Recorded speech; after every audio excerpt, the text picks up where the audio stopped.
Hi guys, तर मी माहीसाठी खिचडी premix सॅरेलॅक्स कसं बनवते ते तुमच्याबरोबर शेअर करणार आहे. तर इथे मी 1 वाटी मुगाची डाळ घेतलेली आहे, 1 वाटी तांदूळ, इथे मी बासमती तांदूळ वापरलेले आहेत, तुम्ही कोणतेही वापरू शकता.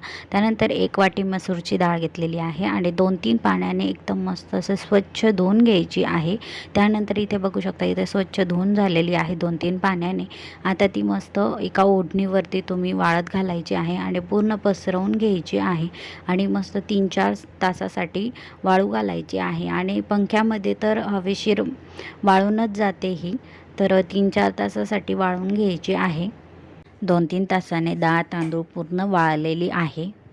आता ती आपल्याला पूर्ण भाजून घ्यायची आहे. तर एका पॅनमध्ये 1 चम्मच तूप घेतलेला आहे, त्यामध्ये डाळ तांदूळ टाकून घ्यायचे आहे आणि व्यवस्थित असे लालसर होईपर्यंत भाजून घ्यायचे आहे. तर इथे बघू शकता तुम्ही आपले डाळ तांदूळ पूर्ण लालसर होईपर्यंत भाजून घेतलेले आहे.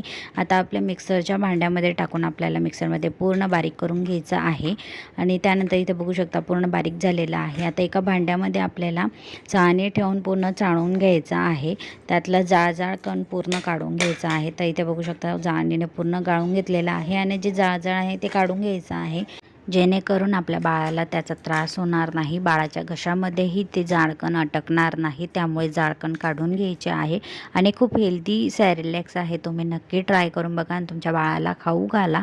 खूप हेल्दी सॅरेलॅक्स आहे. तरी ते पावडर आपली तयार आहे. आता एका डब्यामध्ये आपण स्टोअर करून ठेवायची आहे.